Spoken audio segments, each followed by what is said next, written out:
So you're going to your first SCA event, which is the Society for Creative Anachronism, and you want to know what to expect.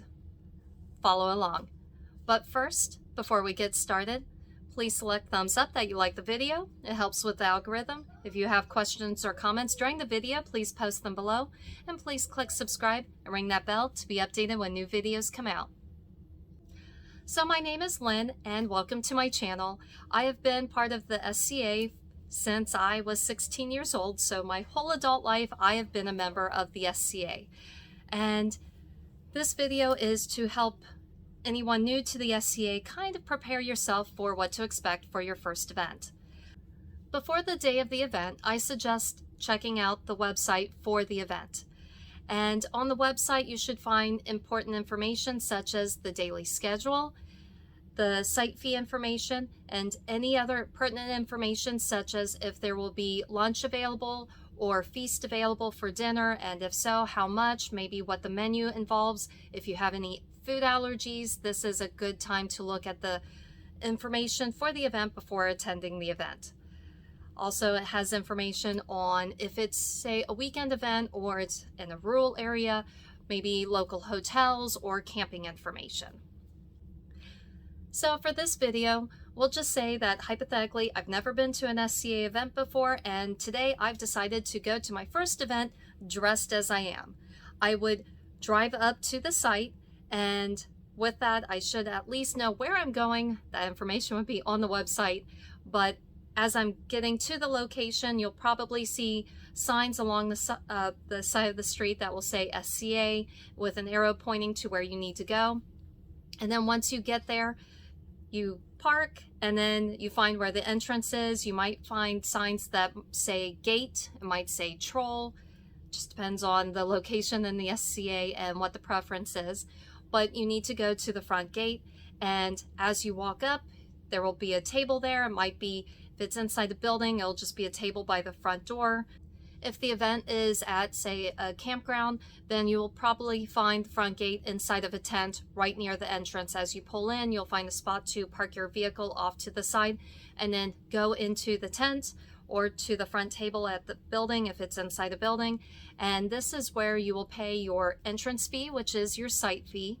And if you are a non-member, like I said, if hypothetically I've never been to an SCA event and I'm going to my first one, then I would probably be a non-member. So I would pay my site fee, which depending on the event might be $10, it might be $15, $20.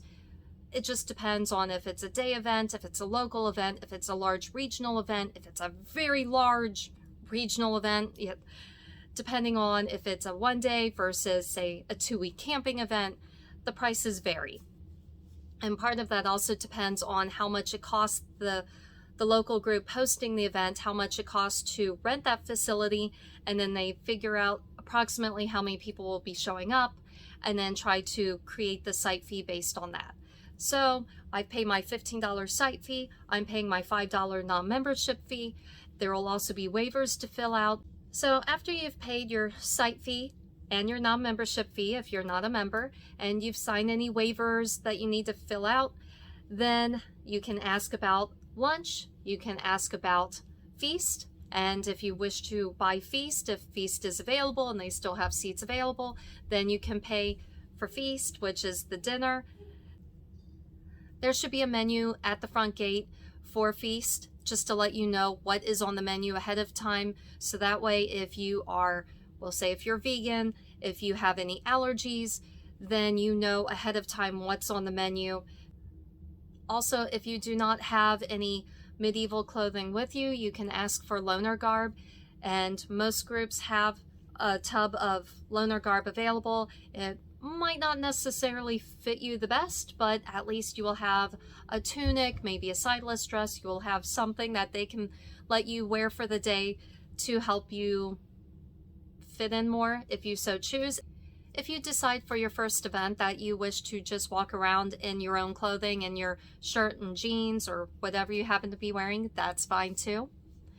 After you have visited the front gate, then depending on the site, if it's inside a building and it's just a day event, you may have already just parked in a parking spot for the day. If it's at a campground, then you might have to get in your car and then find where parking is for that day, because where you parked at to enter the front gate might just be temporary parking for the front gate, and then you have to go move your vehicle.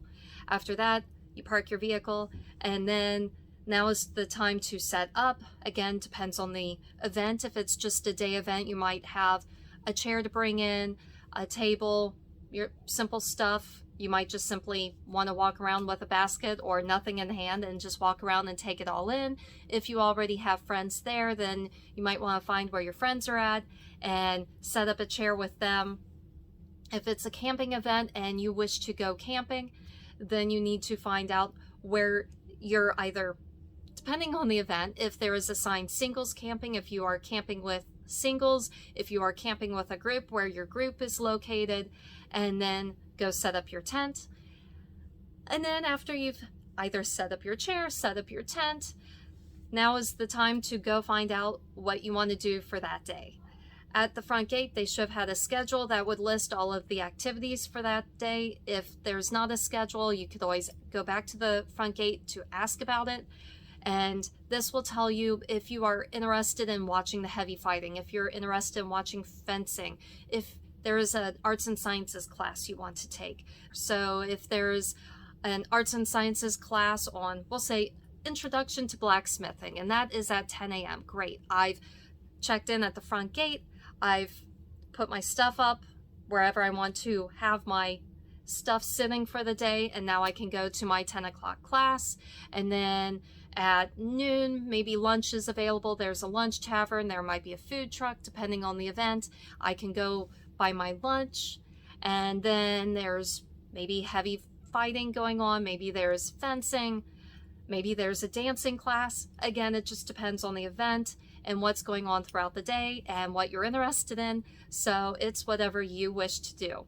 And then court, depends on the event, depends on the kingdom. Court might be at 5, might be at 6, and that's in the evening. Feast usually is after court. For your typical one-day event where the event site might open up at, say, 9 a.m. and closes at 9 p.m., the hours can vary depending on the location and the event. But we'll say the event, it's just a day event that you're attending. It opened up at 9 a.m. Inspections were from 9 to 10 for heavy combat fighting and fencing, or anything else, combat archery, thrown weapons. And throughout the day, you've got your classes, you've got the different activities that you wish to either watch or participate in. And then everything wraps up, maybe 4 o'clock, it should say on the schedule what time everything ends. And then court might be at 5 p.m. And then once court is over, court, again, it depends on the event. If it's a little baronial event versus, say, a kingdom-wide event, court might last only a half hour maybe. If it's a baronial event, it might last 2 hours if it's a kingdom level event. So it just depends. And after court is over, then feast begins. And then depending on the event, there might be dancing after feast, with the understanding that everyone has to leave site by 9 p.m. if it's a day event, and that's when site closes. If you are still on site after 9 p.m., guess what? You are now part of the cleanup crew. If possible, I recommend attending your local meeting, local fight practice, anything local before you go to an event. Just that way you get to meet some people, and that way you're not going around a whole event by yourself, not knowing anyone, or not really maybe understanding fully what's going on. If you have any questions about attending your first SCA event, please let me know. Post your question below. I will happily answer it. I have been to a variety of events over the last, well, we'll just say over the last number of years, but I have been to events as small as a baronial championship event that maybe had 40 or 50 people to it, all the way up to golf wars, up to Pennsic. Pennsic, depending on the year, you can have anywhere from 10 up to 15,000 people on site for the 2-week-long war. So I've been to events that were really small up to events that were really large.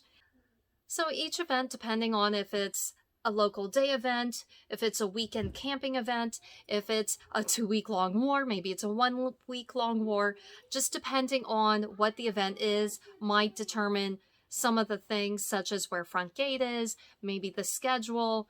And so if you have any questions, please feel free to ask. I will happily answer your questions.